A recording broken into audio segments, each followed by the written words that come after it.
عزت تو ہمارے ہی گھروں کی، کاٹی گئی فصلیں تو ہمارے ہی سروں کی، کٹتے ہی رہے ہم بستی میں رہبروں کی، آنکھوں میں سلاخیں رہی ہم دیداوروں کی، لوٹی گئی عزت تو ہمارے ہی گھروں کی، کاٹی گئی فصلیں تو ہمارے ہی سروں کی،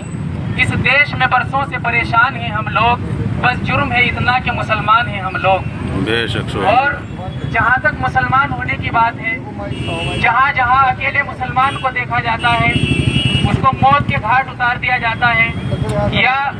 اس کو پریشان کرنے میں کوئی کمی نہیں چھوڑی جاتی ہے، وہاں تک مسلمان برداشت کر لیتے ہیں۔ لیکن جب مسلمان کی عزت و آبرو سے اوپر اٹھ کر ہمارے ایمان کے اوپر ڈاکہ ڈالا جا رہا ہو، اور خاص طور سے وہ مقصد جس کے لیے ہمیں اس دنیا کے اندر بھیجا گیا ہے، اور ہمارے نبی رحمت صلی اللہ علیہ وسلم کی شان کے اندر لوگ اٹھتے ہیں، ایرے گہرے لوگ اٹھتے ہیں اور نبی کی شان کے اوپر کیچڑ اچھالتے ہیں، تو ہم آج پیران کلیر شریف کی اس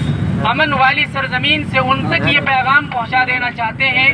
کہ ہم ہر طریقے کا ظلم برداشت کر سکتے ہیں، یا ہم ہر طریقے کی پریشانی برداشت کر سکتے ہیں، جب بات ہمارے ایمان، ہمارے عقائد، ہمارے قرآن اور ہمارے نبی رحمت کے اوپر آئے گی تو اس طرح کی پریشانی، اس طرح کی گستاخی کسی بھی حالت میں برداشت نہیں کی جائے گی۔ آج جو ہم یہاں اس ترنگے کے نیچے جمع ہوئے ہیں، اور اس سرزمین کو حضرت علاء الدین علی احمد صابر کلیری کے نام سے پوری دنیا کے اندر جانا جاتا ہے، اور جو اس سرزمین کے اوپر یہ پیغام لے کر آئے تھے کہ یہاں سے ایمان کے ساتھ ساتھ امن اور شانتی کا پیغام پہنچایا جائے، یہ ہم سے چند قدم کے فاصلے کے اوپر جو درگاہ موجود ہے، اس درگاہ کے اوپر نہ جانے کتنے ہمارے غیر مسلم بھائی اپنی آستھا لے کر آتے ہیں، اور ہم اپنے اسی بزرگ کی وجہ سے اور انہی کے واسطے سے ہم حکومت تک یہ بات پہنچا دینا چاہتے ہیں کہ جو لوگ ایسے اٹھ رہے ہیں اور ہمارے نبی کی شان کے اندر گستاخی کر رہے ہیں، یا تو ان لوگوں کے اوپر کارروائی کی جائے، اور ساتھ ساتھ جب ہم یہاں اس گستاخ کے لیے FIR درج کرانے کے لیے شامل ہوئے ہیں، ایک میمورنڈم راشٹرپتی کے نام بھی ہے، یعنی ہم ہندوستان کے مسلمان یہاں کلیر شریف کی سرزمین سے پوری دنیا کے اندر اور خاص طور سے اس ہندوستان کے اندر جو یہ ایک گہوارہ ہے، اور یہاں ہم ہندوستان کے اندر بائی چانس انڈین نہیں ہے، بائی چوائس انڈین ہے۔ جس وقت اس ملک کے دو حصے کیے گئے تھے، اس وقت جامع مسجد کی سیڑھیوں سے مولانا ابوالکلام آزاد نے چیخ چیخ کر کہا تھا کہ یہاں ہمارے بزرگوں کے مزارات ہیں، یہاں ہماری مدارس ہیں، یہاں ہماری خانقاہیں ہیں، تو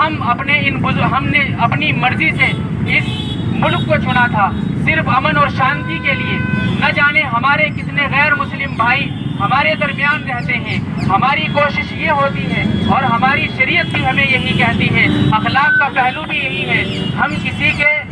اوپر کوئی کیچڑ نہیں اچھالنا چاہتے، لیکن جب کوئی ہمارے نبی کی شان میں گستاخی کرے گا تو پھر